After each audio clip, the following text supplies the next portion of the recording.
समझने ही नहीं देती सियासत सच्चाई हमें, कभी चेहरा नहीं दिखता, कभी दर्पण नहीं दिखता। इन्हीं पंक्तियों के साथ आज हम एक प्रोग्राम शुरू कर रहे हैं, सियासत का कोरोना। जी हाँ, सियासत का कोरोना, क्योंकि कोरोना ने सियासत पर कुछ ऐसा सितम ढाया है। हिंदुस्तान की बात करें, किसी शायर की ये जो लाइनें हैं, खूब लिखा है किसी शायर ने इसको, पूरी तरह लाइनें, ये जो लाइनें हैं मुफीद बैठती हैं, क्योंकि देश एक साल से भी ज़्यादा समय से कोरोना के चंगुल में है। देश में अब तक 1,17,00,000 लोग कोरोना की चपेट में आ चुके हैं। 3,68,000 अभी भी कोरोना पॉजिटिव हैं और अब तक देश में इस समय 1,60,000 लोगों की मौत हो चुकी है। कोरोना से बचाव की कोशिशें भी हो रही हैं, पर अब तक 5 करोड़ से ज़्यादा लोगों को वैक्सीन भी लग चुकी है। लेकिन इसके साथ ही कोरोना को लेकर देश में सियासत का एक और ही दौर चल रहा है, जो कोरोना के आने के साथ ही शुरू हुआ था और उसी के साथ कदम ताल करते हुए आगे बढ़ रहा है। आखिर क्यों हो रही है इस बीमारी पर सियासत? क्यों आपदा में भी हमारे सियासतदानों ने ये मौका तलाश लिया और इससे कोरोना के खिलाफ चल रही हमारी जंग कितनी कमज़ोर पड़ी? इसी मसले पर हम आज चर्चा करेंगे कुछ खास मेहमानों के साथ, लेकिन उसके पहले देखते हैं ये पूरी रिपोर्ट।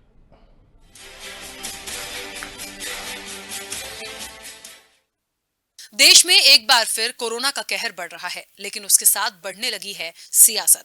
सरकार एक बार फिर कोरोना की चेन को तोड़ने के लिए ज्यादा केस वाले इलाकों में नाइट कर्फ्यू और लॉकडाउन लगा रही है, लेकिन विपक्ष को इस पर ऐतराज है। नाटक नौटंकी, थाली बजाओ, सायरन बजाओ, चिल्लाओ, ये नाटक नौटंकी से आज जनता थकी हुई है। मध्य प्रदेश का आम जनता बहुत समझदार है। मुझे उन पर पूरा विश्वास है कि इस नाटक नौटंकी से कोविड का इन्फेक्शन क्या दूर होगा। ये तो एक प्रेरणा सब लोगों में आए, ताकि जो उनको प्रोटेक्शन करना है, मास्क हो, जो सोशल डिस्टेंसिंग हो, वो करते रहें। ये थाली बजाने से, सायरन बजाने से थोड़ी ना होने वाला है। तो फिर बड़े बड़े मेले हो रहे हैं, बड़े बड़े बीजेपी के कार्यक्रम हो रहे हैं, उसको अनुमति दे देते हैं।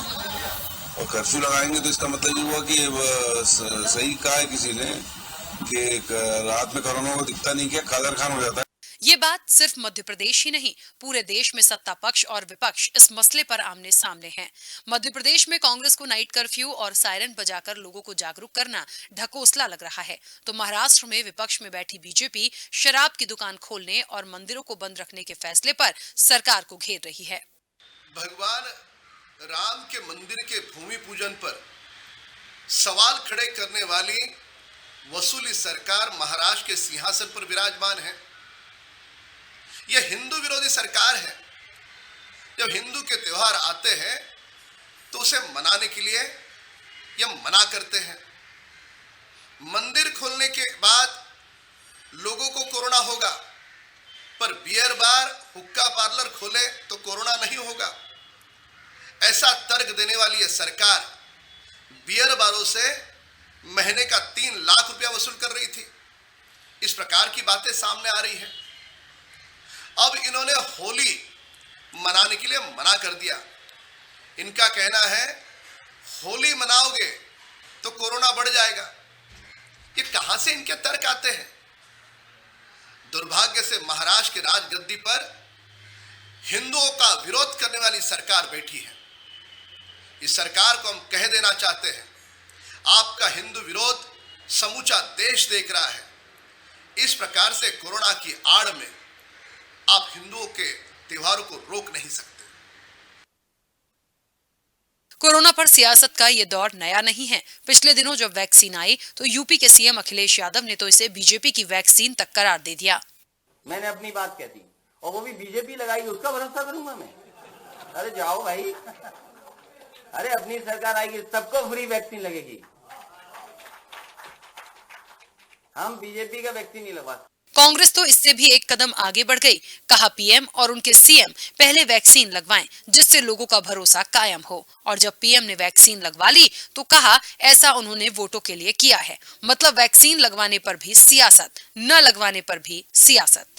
सबसे पहले वैक्सीन प्रधानमंत्री को, उनके मुख्यमंत्रियों को लगवानी चाहिए। प्रधानमंत्री जो काम करते हैं ना, उनका ये खूबिया है कि वो संदेश भेजते हैं। इसलिए मोदी जी को लोग कहते हैं ग्रेट कम्युनिकेटर। तो मैंने देखा अच्छा आज की टीका पिछले हमारे हेल्थ मिनिस्टर स्वास्थ्य मंत्री वो भी लिए थे टीके, एम्स का डायरेक्टर वो भी लिए थे टीके, लेकिन आज एक नई तरीके से पेश किया जा रहा है कि मोदी जी कोवैक्सीन ले रहे हैं। मैंने सोचा कि इसके अंदर झांक के तो देखो कोई संदेश है या नहीं। तो मुझे ऐसा लगा कोवैक्सीन के दिन मोदी जी की गमछा पहनने की शौक हो गए। गमछा असम की सिंबल होते हैं, नार्स केरल और तमिलनाडु के।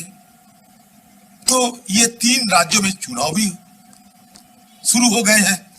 तो मैंने कहा और 2 काम अगर मोदी जी कर देते कि एक ऋषि अरविंदो की एक तस्वीर और गीतांजलि की एक किताब अगर ले लेते तो बंगाल और पुदुचेरी भी इसमें आ जाते, क्योंकि और अच्छा ये संदेश जाते कि देखो मैं क्या कर रहा हूं।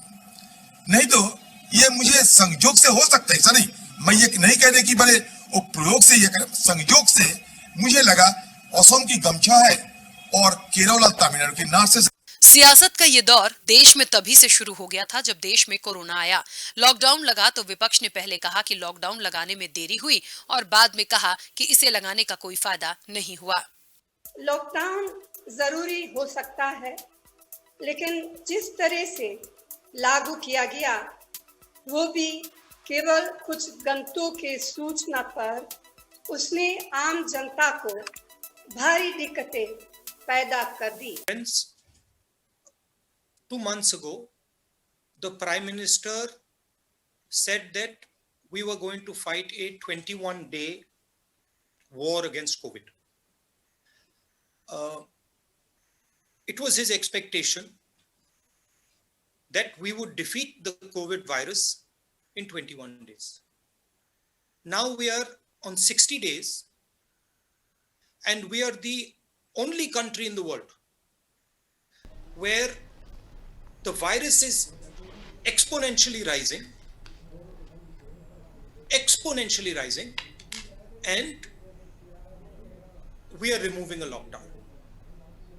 एक मशहूर शेर है, जाने कब इसमें हमें आग लगानी पड़ जाए, हम सियासत के जनाजे को चिता कहते हैं।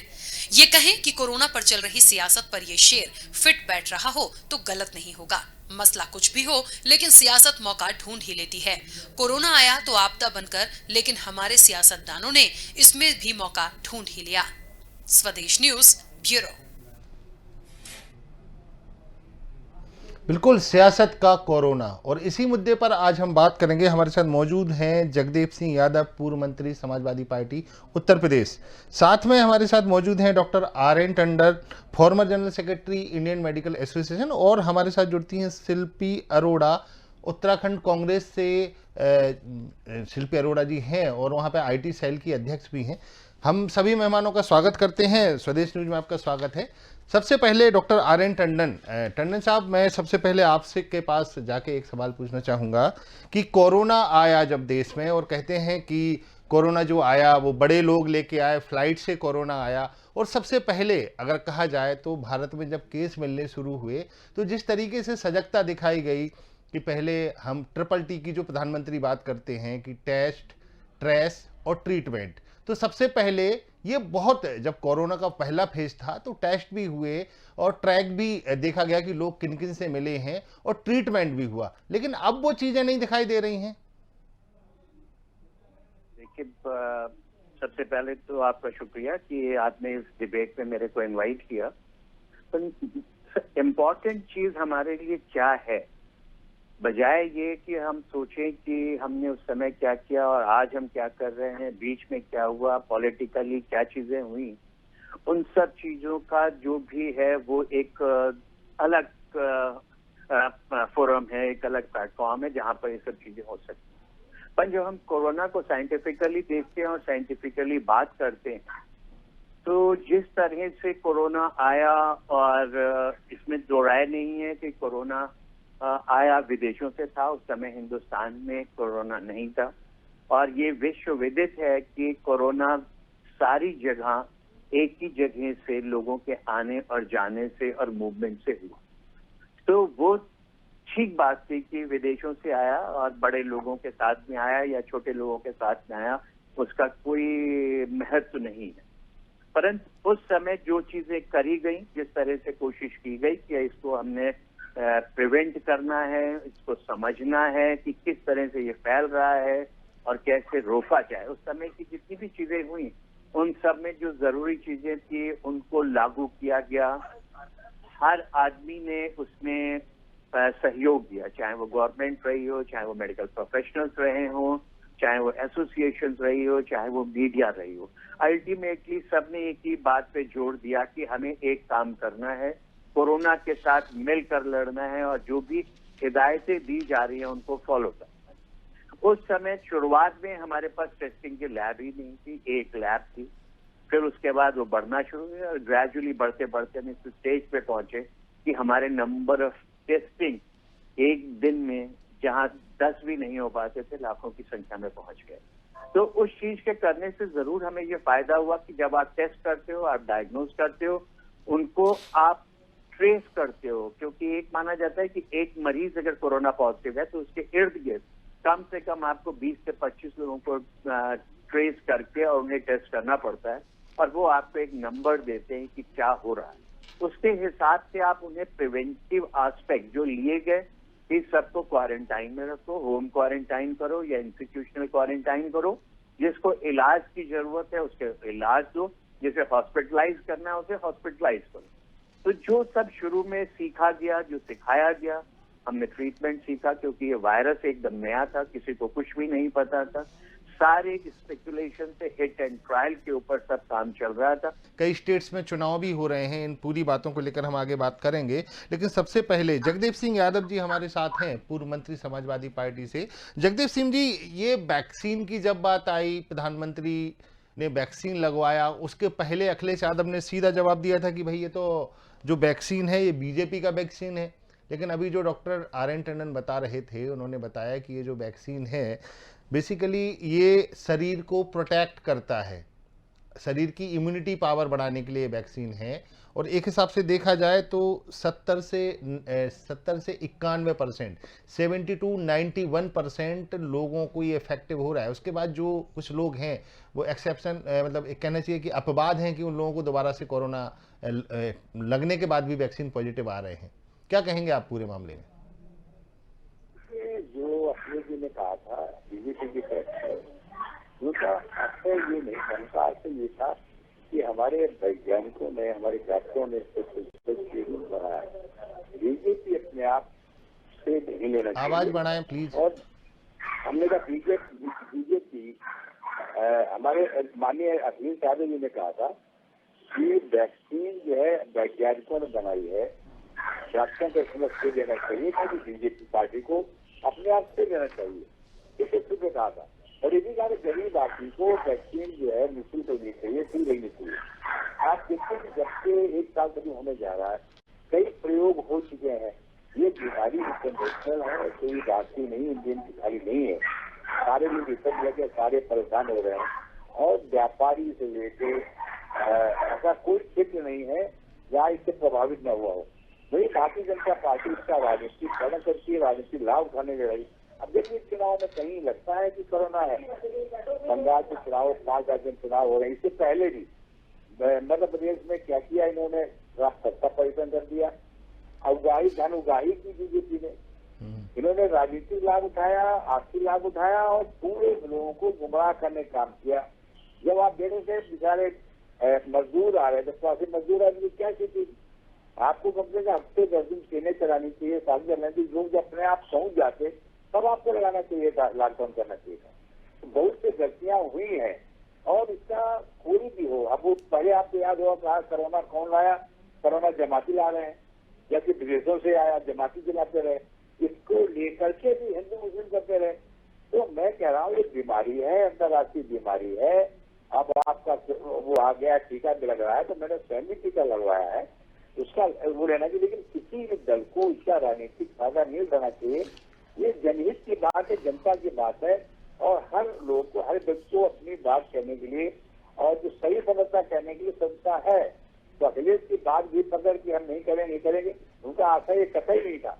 एक ही आशंका कि बीजेपी को इससे राजी नहीं करना चाहिए। कितना धन इकट्ठा हो गया भारतीय जनता पार्टी मोदी के खोज में, कितने लोग मर गए, कितने क्या स्थिति हुई, क्या हालत हो रही है। खाली ढोल बजाने से गाल बजाने से काम चलेगा, जनहित के काम भी करिए।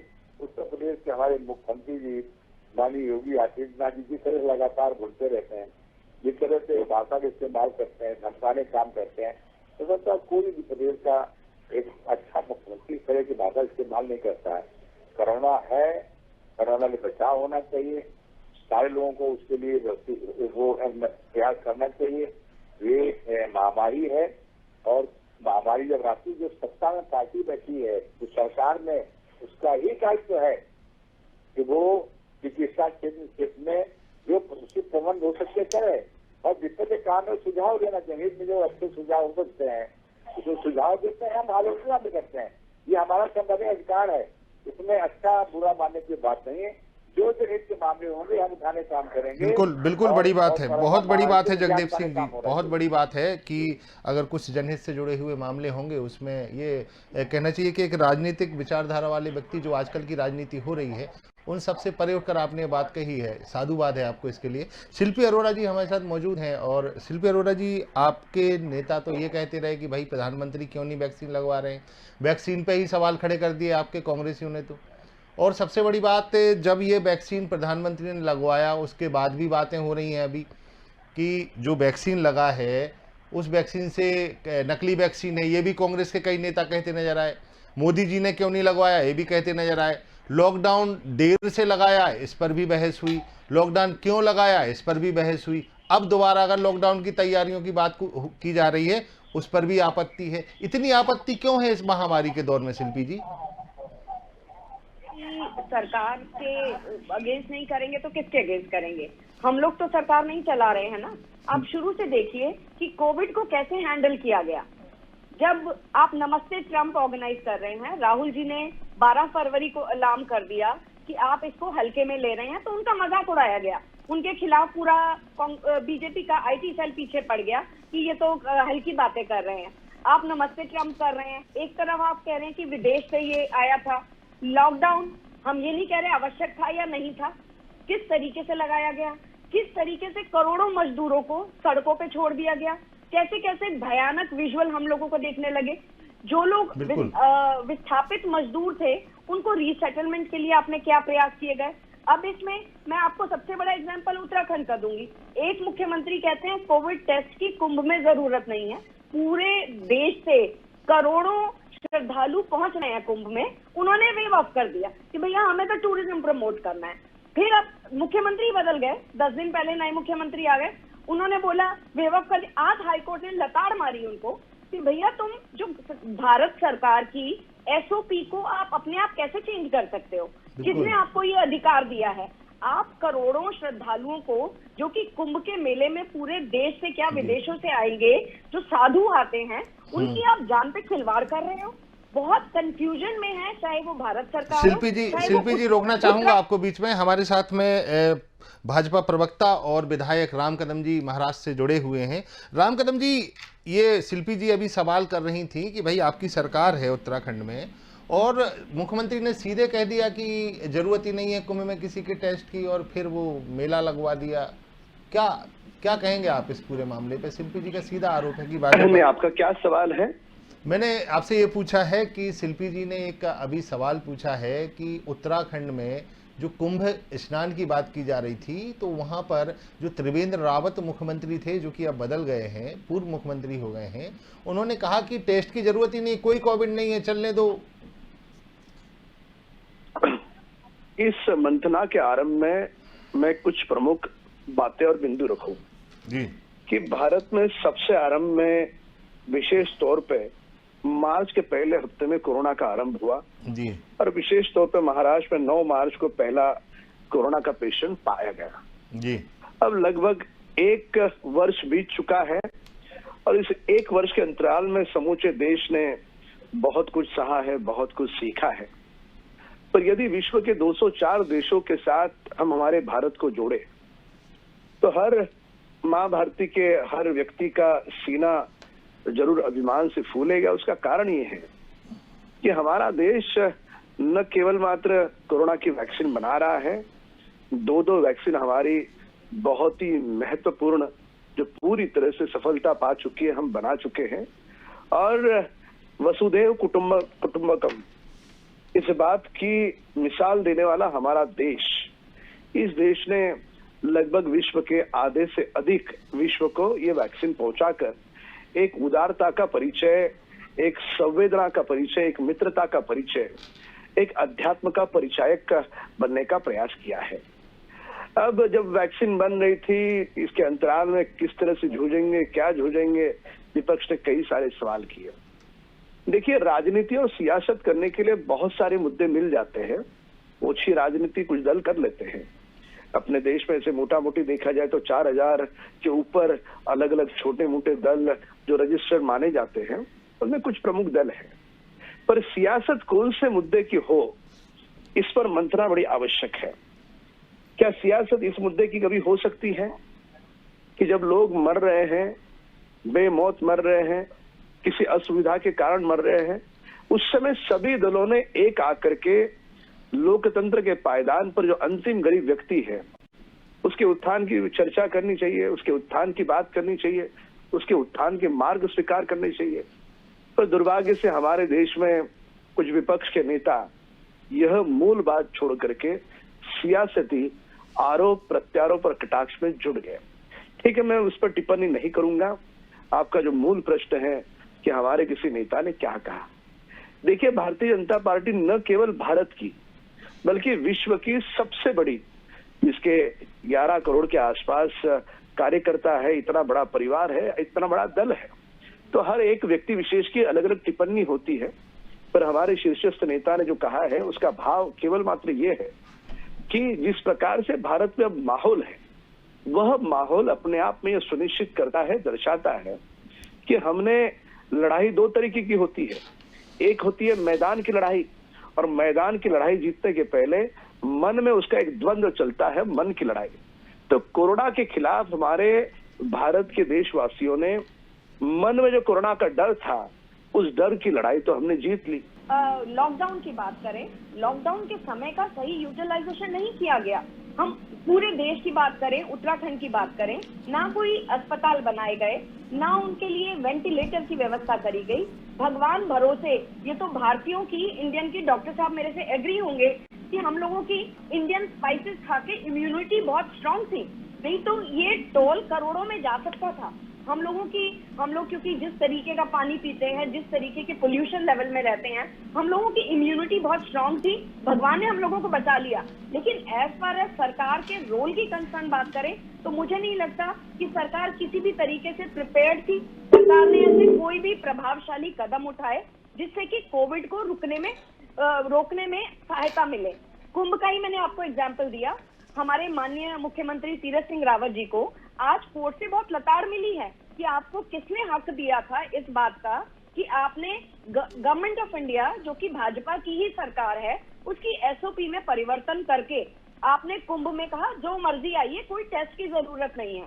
कोर्ट ने बहुत कड़ी टिप्पणियां की हैं और पूछा गया चीफ सेक्रेटरी और हेल्थ सेक्रेटरी को बुलाकर, जबकि उन्हें खुद कोरोना हो गया है, उनको खुद कोरोना हो गया। तो मतलब आप हल्के में ले रहे हैं। अब पिछले 2 दिन से आप स्थिति देख रहे हैं, लगभग 46-47 हजार हाईएस्ट केसेस जो पिछले काफी दिनों में आए हैं, इसको लेके सरकार गंभीर नहीं है। लॉकडाउन की मैं बात करती हूँ, लॉकडाउन के टाइम में भी देवर फ्यू नॉर्म्स, RT-PCR कराकर बिल्कुल लोगों के रोजगार की चिंता किसी भी सरकार के लिए उतनी ही आवश्यक है। लेकिन सरकार ने क्या किया, जो लोग बनाकर आते थे। लेकिन शिल्पी जी, मैं आपको बीच में रोकना चाहूंगा। जैसे कि डॉक्टर साहब ने बताया, अभी डॉक्टर टंडन ने बताया कि जी कोरोना का वैक्सीन आ चुका है और भारत देश इतना बड़ा देश है कि उसमें वैक्सीनेशन की अगर बात की जाए तो पूरे 2 साल लगेंगे पूरे देश में वैक्सीनेशन के लिए। डॉक्टर साहब मौजूद हैं हमारे साथ। डॉक्टर साहब, जैसे कि हम बात कर रहे हैं कि सबसे ज़्यादा कई स्टेटों में ये डोज खराब हो रहे हैं, वैक्सीन पहुंचता है वहाँ पर। जैसे हम GMHD डिपो की बात करें तो क्या ये वैक्सीन खराब क्यों हो रहा है? खराब नहीं हो रहा है, वैक्सीन वेस्ट कहा जा रहा है कि वैक्सीन वेस्ट हो रही है। क्या है कि एक वैक्सीन जो खुलती है उसमें 10 डोजेज हैं या 20 डोजेज हैं, दोनों में अलग अलग हैं, जी तो वो पूरी डोजेज एक बार में 4 घंटे के अंदर इस्तेमाल हो जानी चाहिए। जी अगर एट द एंड समझ लें कि अगर 5 मरीज हैं या 10 मरीज हैं तो वो वैक्सीन आधी या थोड़ी बच रही है, 3-4 डोजेज बच रही हैं, वो वेस्ट हो रही है।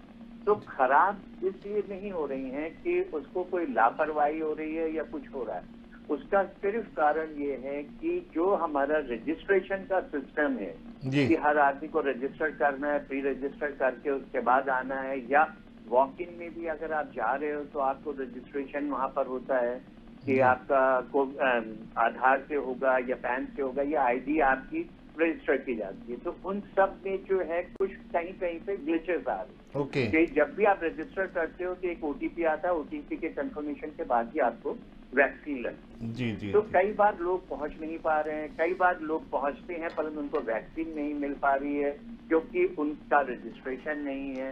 तो प्रोसेस में थोड़ा बहुत और रिलैक्सेशन अगर हो जाए तो ये वैक्सीन की वेस्टेज खत्म हो जाएगी। पूरे वर्ल्ड में जिन्होंने सुई नहीं दिखाई, तो मेरा निवेदन है अगला जो वैक्सीनेशन रिपीट करें, एटलीस्ट निडल दिखा दें जिससे कि लोगों को लगे वास्तविकता में उन्होंने लिया है इंजेक्शन या नहीं लिया है। सबके इंजेक्शन निडल बिल्कुल क्लियरली दिख रही है, पर हमारे आप लोगों ने तो दिखाई है निडल, आपने दिखाई, आपके कमलनाथ जी ने भी निडल दिखाई है और भी आपके नेता है उन्होंने निडल दिखाई है, बिल्कुल दिखाई है। मैंने खुद लेकिन मुंह से आवाज नहीं निकाली। आप बोलेंगे कि आपकी बार प्रधानमंत्री जब वो लगवाएं तो उई की आवाज भी निकालें कि दर्द हो रहा है हमें, ये क्या हादसा बात है मैडम? उन्होंने स्टिल पिक्चर रिलीज की है, स्टिल पिक्चर, वीडियो रिलीज नहीं किया। वीडियो होता तो शायद कभी की आवाज भी आती। मैडम आपकी बार कोई कांग्रेस का लीडर भेज दीजिएगा, जब प्रधानमंत्री जी वो लगवाएं तो कोई वीडियो बनाने के लिए कांग्रेस का लीडर बिल्कुल भेजिएगा। आप लोग हैं, आप बनाइए वीडियो, आप ही लोग प्रचार। सुरक्षा का सवाल होता है ना मैडम, हम लोग हर जगह नहीं पहुंच सकते हैं। हालांकि अरुण जी आपके प्रधानमंत्री ने स्टिल फोटो भेजी, वीडियो क्यों नहीं भेज पाया भाई? फोटो का सवाल है।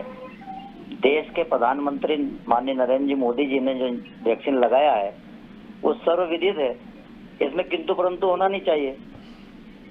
लेकिन मैं जगदेव जी की तारीफ करूंगा कि इतने सुलझे हुए नेता मुझे तो नहीं लगता कि आज की पीढ़ी में होंगे। जगदेव जी दूसरी बार आपको साधुवाद है, बहुत अच्छे नेता हैं आप, इज्जत करता हूं मैं आपकी दिल से। अरुण जी आप अपनी पूरी बात रखें। जिस तरह से इस भारत देश में कोरोना का सेकंड डोज प्रारंभ हुआ है और उसको लेकर देश के प्रधानमंत्री नरेंद्र मोदी जी बड़े चिंतित भी हैं और उन्होंने जिस प्रकार से गाइडलाइन बनाकर फिर से जनता से निवेदन किया है, उसी दौर में मध्य प्रदेश में भी जिस प्रकार से तेज गति से कोरोना पॉजिटिव की संख्या बढ़ रही है, मध्य प्रदेश के यशस्वी मुख्यमंत्री शिवराज सिंह चौहान साहब भी निश्चित रूप से जनता से निवेदन कर रहे हैं कि हर तरह की सावधानियां रखें। वैक्सीन जिस तरीके से मध्य प्रदेश में लग रही है, देश में पहला मध्य प्रदेश राज्य जहां तेज गति से वैक्सीन का उपयोग हो रहा है। सबसे ज्यादा पेशेंट भी वहीं मिल रहे हैं। और नहीं पेशेंट, क्योंकि जांच हो रही है तो पेशेंट भी आ रहे हैं जी, और उसको रोकथाम के लिए ये आवश्यक भी है कि ज्यादा से ज्यादा जांच हो ताकि हम उसको चिन्हित करें और उन्हें ठीक करने का प्रयास करें। शिल्पी अरोड़ा जी, आप जैसे आपने कहा बहुत अच्छे आंकड़े आपने दिए हैं और एक हिसाब से कहा जाए कि अगर वैक्सीन की बात की जाए तो चीन, ब्रिटेन, बहरीन, कनाडा, सऊदी अरब, मैक्सिको, इजराइल, अमेरिका, ये वो देश हैं जिन्होंने अपनी अपनी खुद की वैक्सीन बना ली है। डॉक्टर साहब आपसे फिर जानना चाहूँगा कि इन देशों की जो वैक्सीन है और जो भारत देश की वैक्सीन है, और हमने कई देशों को वैक्सीन भी दी है, जैसे बांग्लादेश को हमने 20 लाख डोज दिए हैं, म्यांमार को 15 लाख डोज दिए हैं, नेपाल को 10 लाख, श्रीलंका, भूटान, मालदीव, मॉरिशस, ओमान, ऐसे तमाम देश हैं जिनको हमने अपनी वैक्सीन पहुंचाई है। तो डॉक्टर साहब ये जो वैक्सीन्स हैं, जैसे चाहे हम चाइना की वैक्सीन कहें, ब्रिटेन की कहें, कनाडा की कहें, ये कितनी इफेक्टिव है और हमारी वैक्सीन उनकी तुलना में क्या किस पायदान पर देखते हैं आप इसको? हमारी अपनी जो वैक्सीन है खुद की, वो है कोवैक्सीन जो भारत बायोटेक बना रहा है, और जो हम एस्ट्राजेनेका ऑक्सफोर्ड वैक्सीन जो सीरम इंडिया इंस्टीट्यूट बना रही है, जो डेवलप ऑक्सफोर्ड यूनिवर्सिटी में हुई है इंग्लैंड में, दोनों वैक्सीनों में कोई अंतर नहीं है, दोनों ही इफेक्टिव हैं और दोनों ही हर तरीके के वायरस के ऊपर, इवन म्यूटेंट के ऊपर भी असर डालती है। ये खास करके देखा जाएगा कि जिस वैक्सीन का पैटर्न क्या है मैन्युफैक्चरिंग का, उसके ऊपर बहुत डिपेंड करता है। तो हमारा जो भारत बायोटेक की वैक्सीन है वो एक ऐसे प्लेटफॉर्म पे बन रही है जिसको कि हम कई अरसे से यूज कर रहे हैं, यानी कि वायरस को ही यूज करते हैं, उसी को मॉडिफाई करते हैं, उसी को ही एटीन्यूएट करते हैं और फिर यूज करते हैं। तो ये वैक्सीन जो है काफी समय से चल रही है और इफेक्टिव है। बिल्कुल डॉक्टर संजय, समय का अभाव है, बीच में आपको रोक रहा हूं कि बिल्कुल अब जो उपाय है सिर्फ सतर्कता उपाय है कि हम सतर्क रहेंगे तो इस पूरी बीमारी से बच पाएंगे। शिल्पी अरोरा जी, जगदीप सिंह यादव जी, डॉक्टर आर.एस. टंडन हमारे साथ जुड़े थे। सभी मेहमानों का बहुत बहुत शुक्रिया। और हम बात कर रहे थे आज कोरोना की, कि कोरोना की सियासत जो हो रही है लगातार, चाहे कोरोना के लिए सरकार प्रयास करे या फिर सरकार अवेयर करे, कहीं ना कहीं कोरोना को लेकर सियासत गर्मा जाती है और कोरोना की किरकिरी होना शुरू हो जाती है। चाहे वो हम बात करें कुंभ की बात करें, चाहे हम चुनाव की बात करें, कहीं ना कहीं सियासतदान हर महामारी में राजनीति ढूंढ लिया करते हैं। इस पूरी खबर में अभी बस इतना ही। बने रहिए हमारे साथ। नमस्कार।